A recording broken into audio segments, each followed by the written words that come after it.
Are you ready to sell your home and want to do it as fast as possible?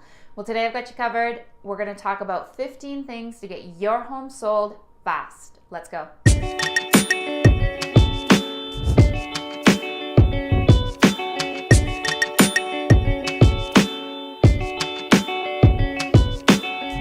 Hi folks, I'm Jamie Osby with Calgary City Homes. I'm a realtor in Calgary, Alberta with EXP Realty.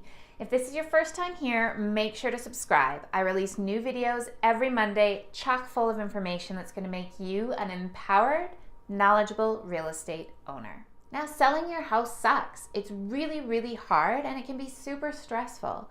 So I want to give you some tips to make sure that this process goes as fast as it possibly can for you. Now bear with me because there's 15 of them and I don't want to bore you to tears. I want to get through these as fast as I possibly can. As always, if you have any questions on what I'm talking about, fire me off a comment below or send me an email. First thing is curb appeal. Make sure you're leaving an awesome first impression as soon as they pull up. You don't want to have garbage or dead leaves strewn all about. It's going to put a sour taste in their mouth before they've even opened the door. The second thing is to fix broken things, inside and outside of your house. You don't want to have a broken dishwasher or even your own personal effects like lying around and looking uncared for. Again, this is going to leave the wrong impression on the state that your home is in. The next thing is to depersonalize and declutter. I cannot emphasize this enough.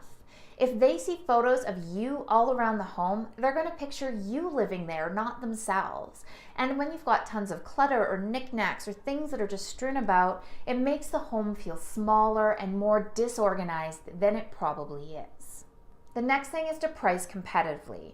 I know we all talk about this as realtors, keep your price low, keep your price low, keep your price low, but it's the truth. That's why we're all talking about it. If you price your home outside of where it is appropriately supposed to be, people just won't look at it. Buyers are not dumb. You weren't dumb when you bought this house, and they're not going to be either. So make sure that you've talked through it with a realtor and that you're pricing it accordingly. The next is to get good photography done. I mean, that kind of to me is a no-brainer. People live online nowadays, and if they see ugly photos or photos of you in the mirror, they're not going to want to come in and take a look. This is your resume. In order for people to get in the door, make sure that they are fantastic. The next thing is to list at the right time. Check out this video here for when to buy at the right time. That'll give you a little bit of an indication on when you shouldn't be putting your home up for sale. So make sure that you've listed at a good time, usually in the spring market. Homes fetch top dollar in May and June. Alternatively, if you can't do then, try the fall. Sometimes there's a little boost in the fall markets, but honestly, the best time is that spring market. List in April for a May-June sale. The next thing to do is to paint. And I gotta hit it to you hard here. Get rid of those tacky colors in your house. You may love them, but neutral is best. Again, you want the person to feel like they can live there. They may love that fluorescent green just as much as you do, but let them redo the color. Don't make those choices for them. Likewise, even if you already have a neutral palette, a fresh coat of paint and fixing any dings is going to make the home look better and just overall present itself well. Number 8 is to stage your home. Now, what this is going to do for you is present a lifestyle to the buyer. They're going to see what that feels like to live there.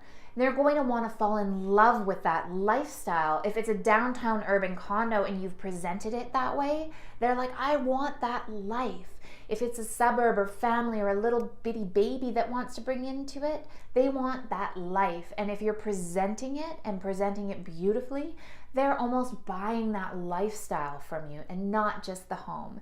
It is amazing what people will buy or be willing to look past if the home is staged properly. The next thing is that if you do actually have a showing, remove your pets. Cats, dogs, birds, snakes, whatever it is, get it out of there. You cannot make any assumptions on how comfortable a buyer is going to be with different kind of animals in the home. There's nothing worse than getting into a house and having your buyer want to leave right away because there's a snake present in the living room. I've been there, I've also walked directly out. So just get them out, it's going to help present your home better. Number 10, and this is where I have to be a little harsh, if I haven't been being harsh already, is to make your property easy to show. I get it. You don't want to leave the house after 7 p.m. or it's hard to be out of the house in the morning. Remember, selling your house is hard and it sucks. But if you're not making your house accessible to the buyers, you're not going to sell it. Buyers have lots of choice to be able to look at, and if you can't make your home available, they'll just move on to the next one. They may not even rebook.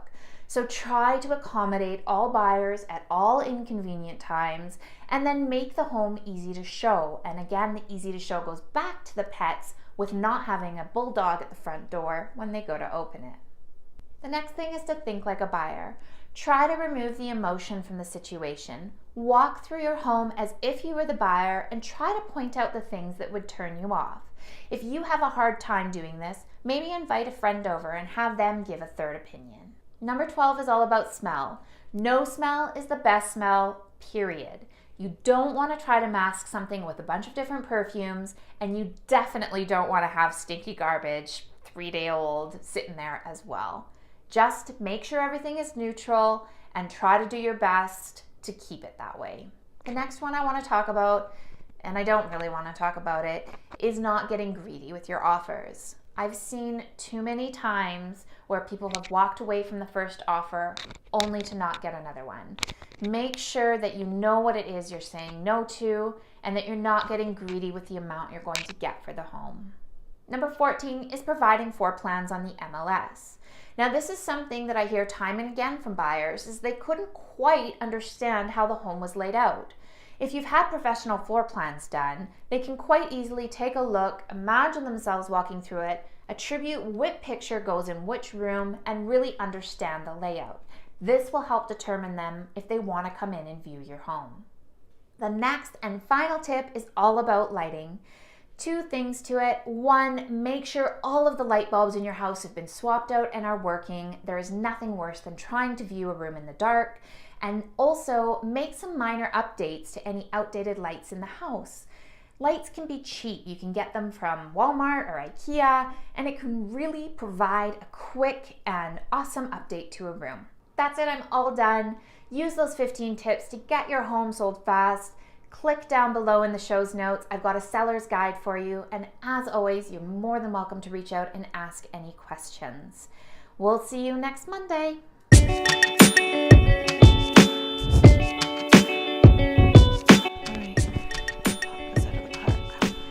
Garbage, whatever you just emphasize this.